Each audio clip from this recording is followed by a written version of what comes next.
સુરત શહેર હવે પ્રવાસન ક્ષેત્ર પણ વૈશ્વિક નકશા પર ચમકવા માટે તૈયાર છે. સુરત મહાનગરપાલિકાના ડ્રીમ પ્રોજેક્ટ સમા ડુમ્મસ સી ફેસ્ટ ડેવલપમેન્ટના પ્રથમ તબક્કાનું લોકાર્પણ કેન્દ્રીય જળશક્તિ મંત્રી સી.આર. પાટીલના હસ્તે કરવામાં આવ્યું હતું. તો આ પ્રસંગે નાયબ મુખ્યમંત્રી હર્ષ સંઘવી, સાંસદ, મેયર સહિતનાઓ હાજર રહેવા પામ્યા છે. સુરતના ડુમ્મસનો દરિયા કિનારો સુરતીઓ માટે રવિવારની રજાઓ અને સાંજની સહેલગાનું મનગમતું સ્થળ રહ્યું છે.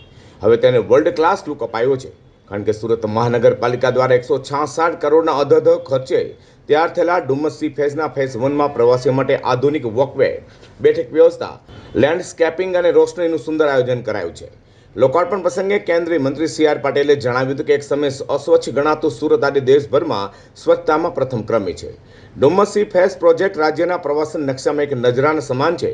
આ પ્રોજેક્ટ આગામી સમયમાં સુરતની નવી ઓળખ બનશે અને આંતરરાષ્ટ્રીય સ્તરના ટુરિસ્ટ ડેસ્ટિનેશન તરીકે ઉભરી આવશે. માત્ર ડુમ્મસ જ નહીં, પરંતુ સમગ્ર સુરત શહેરમાં આંતરમાળખાકીય સુવિધાઓ મજબૂત કરવા માટે કુલ 613.12 કરોડના પ્રકલ્પોનું લોકાર્પણ અને 247.80 કરોડના કામોનું ખાતમુહૂર્ત આજે કરાયું હતું. શહેરીજનોને શુદ્ધ પીવાનું પાણી મળી રહે તે માટે રાંદેર ખાતે 271.63 કરોડના ખર્ચે 160 MLD ક્ષમતાનો આધુનિક વોટર ટ્રીટમેન્ટ પ્લાન્ટ કાર્યરત કરાયો છે. આ ઉપરાંત નવનિર્મિત વિસ્તારોમાં ડ્રેનેજ નેટવર્ક અને સુએજ પમ્પિંગ સ્ટેશનો માટે પણ ખાતમુહૂર્ત કરાયું છે. તો ગરીબ અને મધ્યમ વર્ગના પરિવારો માટે પ્રધાનમંત્રી આવાસ યોજના હેઠળ ભેસ્તાન અને પાલનપુર ભેસાણ ખાતે 55 કરોડથી વધુના ખર્ચે આધુનિક આવાસોનું લોકાર્પણ કરાયું છે. સાથોસાથ લિંબાયત અને ગોપીપુરામાં નવા કોમ્યુનિટી હોલ પણ જનતાને સમર્પિત કરવામાં આવ્યા હતા. સુરત મહાનગરપાલિકાએ ગ્રીન એનર્જી તરફ ડગ માંગતા 56 કરોડના ખર્ચે 6.3 મેગાવોટ ક્ષમતાનો વિન્ડર પ્લાન્ટ શરૂ કરાયો છે. આ પ્રોજેક્ટથી મહાનગરપાલિકાના વીજ બિલમાં મોટી બચત થશે અને પર્યાવરણ જાળવણીમાં મદદ મળશે તેમ જણાવ્યું છે. હું સર્વપ્રથમ શહેરના સૌ નાગરિકો વતી સુરત મહાનગરપાલિકાની ટીમ સુરતને આ ઐતિહાસિક 5 વર્ષના બદલ હું આપ સૌ લોકોને ખૂબ ખૂબ અભિનંદન આપું.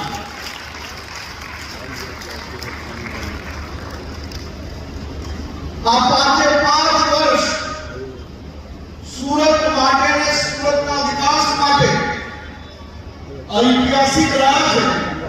સુરત શહેરના તમામ ખૂણાઓ સુધી સ્કૂલ હોય, સ્વચ્છતાની વાત હોય, street light, road, drainage, library અને બીજા અનેક ભેટ સોગાદો પહોંચાડવા માટે આ 5 વર્ષની આપણી ટીમ સુરત ઐતિહાસિક સફળતા પ્રાપ્ત કરી છે.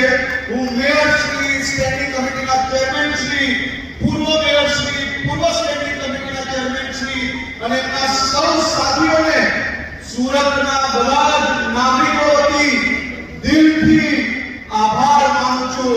ઉપમુખ્યમંત્રી તરીકે નહીં, પરંતુ આ શહેરના નાગરિક તરીકે દિલ સે આભાર, દિલ સે થેન્ક યુ. ડુમ્મસ સી ફેસ્ટના ફેઝ 1ના ઉદ્ઘાટન સમયે નાયબ મુખ્યમંત્રી હર્ષ સંઘવીએ ટીમ સુરતને અભિનંદન પાઠવતા કહ્યું હતું કે ડુમ્મસ સી ફેઝ પ્રોજેક્ટની ડિઝાઇન વિશ્વસ્તરીય માપદંડો મુજબ તૈયાર કરાય છે. સુરતવાસીઓને મારી નમ્ર અપીલ છે કે આ વિરાસતને સ્વચ્છ અને સુઘડ રાખે, જેથી તે વર્ષો સુધી છે નિશાન બની રહે. તો ડુમ્મસ ખાતે સુરતના મેયર દક્ષેશભાઈ માવાણીએ ઉમેર્યું કે ડુમ્મસ હંમેશાથી સુરતીઓના હૃદયની નજીક રહ્યું છે. આ પ્રોજેક્ટ દ્વારા કુદરતી સૌંદર્યને જાળવી રાખીને અત્યાધુનિક સુવિધાઓ વિકસાવવામાં આવી છે, જે સ્થાનિક અર્થતંત્રને રોજગારી પણ વેગ આપશે. વિકાસની ગતિ જાળવી રાખતા સરથાણા વિસ્તારમાં વેજીટેબલ માર્કેટ અને મહારાણા પ્રતાપ ગાર્ડનનું રીડેવલપમેન્ટ કરવામાં આવશે. ટ્રાફિકની સમસ્યા હળવી કરવા સીમાડા સરથાણા જંકશન પર ફ્લાયઓવર બ્રિજ નીચે રેમ બનાવવાનું કામ પણ ટૂંક સમયમાં શરૂ થશે. આ કાર્યક્રમમાં સાંસદ મુકેશભાઈ દલાલ, ધારાસભ્યો સંદીપભાઈ દેસાઈ અને સંગીતાબેન પાટીલ સહિતના મહાનુભાવો અને મોટી સંખ્યામાં સુરતના નાગરિકો હાજર રહેવા પામ્યા હતા.